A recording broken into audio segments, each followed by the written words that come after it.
Hello everyone and welcome to Quantum Universum. If this is your first time landing on this video, I suggest watching the previous chapters first. You can find them all in the dedicated playlist on this channel.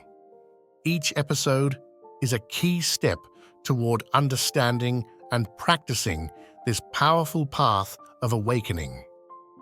In the previous chapter, we learned how to monitor our attention, laying the foundation for a true awakening in daily life. Tafti left us with 3 key operational instructions. 1. Set the intention not to forget your attention. 2. As soon as something happens, wake up. 3. Before doing anything, wake up again. These simple yet powerful instructions helped us avoid getting lost in thoughts and distractions, bringing our focus back to the center of awareness. But now, it's time to take a step further. In Chapter 6, Setting Reality, we will discover how to move from presence to conscious creation. Not just monitoring what happens, but actually beginning to direct the film of our lives while awake. Let's enter this new phase of the journey together. As always, I will read you the essential parts of the book and immediately provide the explanation. Original text. At our very first meeting, I told you this phrase: actual reality is what has never been and will never be. It only is, once and now. Reality exists only for an instant, like a single frame on a film strip that moves from past to future. How can this be understood? It means that only the instantaneous imprint of reality, the illuminated frame, is real. Everything else is virtual, both past and future, and all of this is stored eternally in the film archive, where everything that has been, will be, or could be is recorded. Explanation. This passage brings us back to a concept first introduced in Chapter 1, but now made even more practical. True reality exists only in the present moment. It's not in the past nor in the future. It's a single frame of film, the only one lit up and alive in this flow of time. Everything else, memories, projections, potential futures, is virtual. It exists in potential, but only becomes active when illuminated by your attention. Zeland invites us to radically shift our view of time. Time is not a continuous stream, but a series of static frames. Only the present frame is real. The past can be reviewed, the future can be selected, but only the now is real. And that is what makes the present so powerful. It's the only point from which you can actually set reality. When you're present, centered and aware, you can choose which film strip to watch, which variant to activate, which reality to step into. When you are not present, when you're lost in past thoughts or future worries, you're merely scrolling through recorded films without actively choosing any of them. Finally, Tafti gives us a powerful image.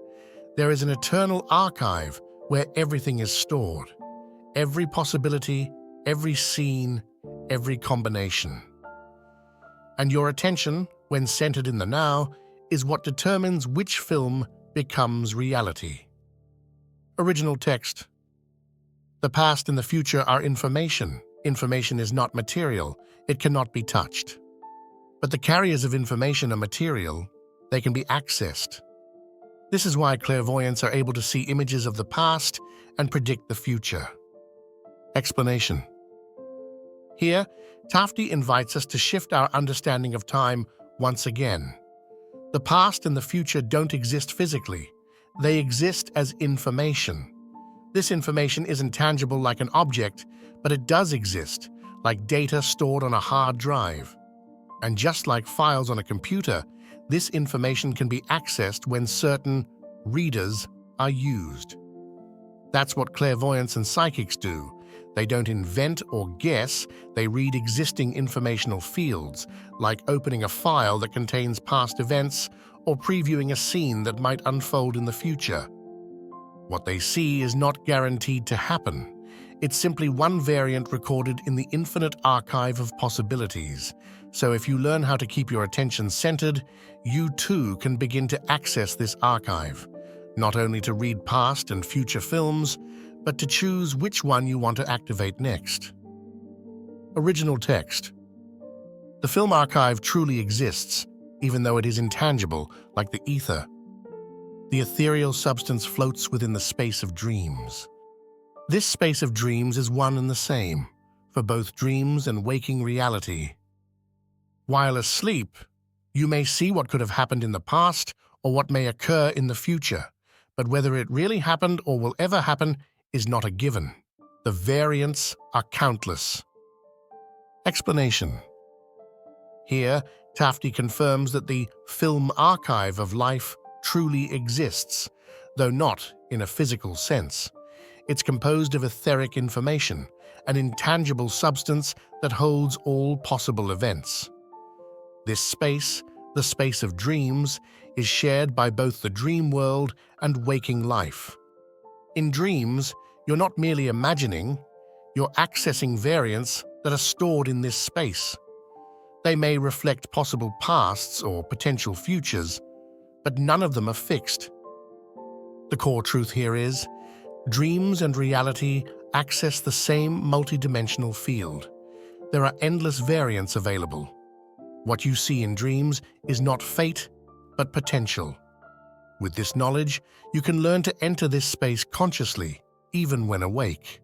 And from there, select the version of reality you want to bring into manifestation. Original text. What may happen in dreams can also come true in waking reality and vice versa. In this sense, the space of dreams is a unified archive of films. You can watch them or you can exist within them, whether asleep or wide awake. But the fact remains, you exist in each frame only once. Every new shot is a fresh realization, an upgrade, an enhanced and updated version of everything living and non-living down to the atomic level.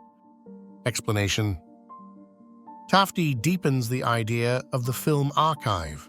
You don't just see dream reality versions, you can actually live within them, both asleep and awake. There's no separation between watching a scene and being in it. And here's the powerful truth: you exist in each frame only once. This means that every moment is unique and unrepeatable. Reality is not a fixed reel being replayed.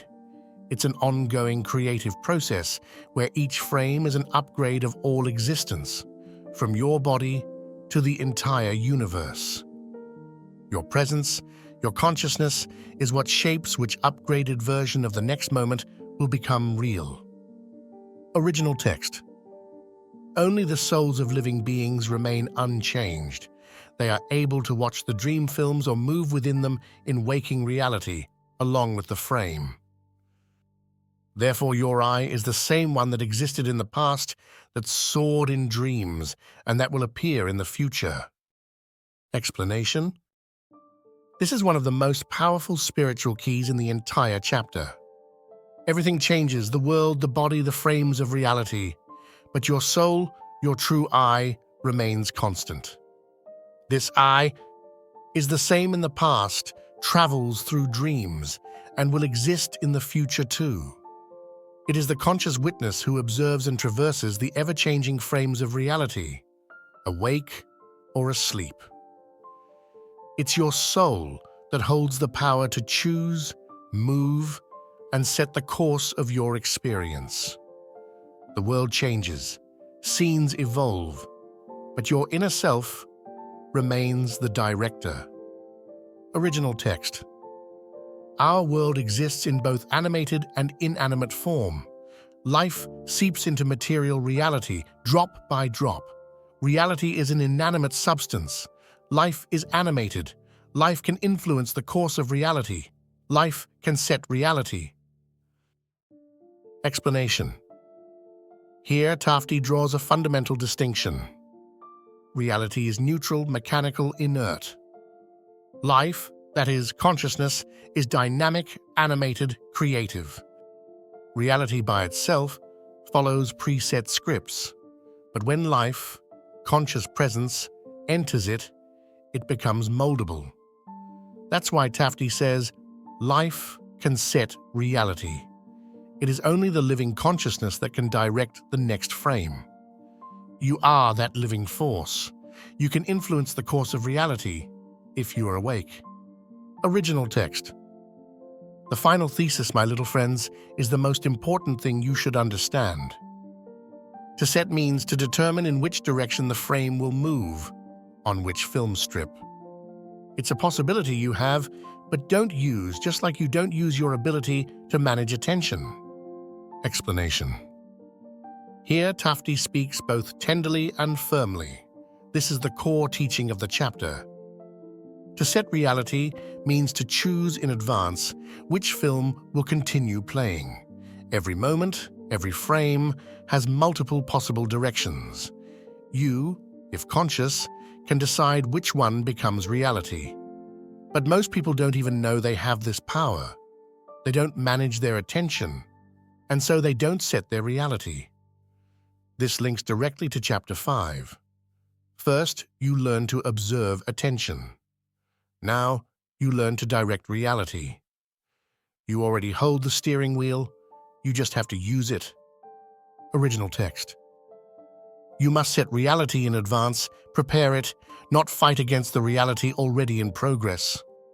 But what do you do instead? You try to change the current frame that's already been given. Do you realize what you're doing? Explanation.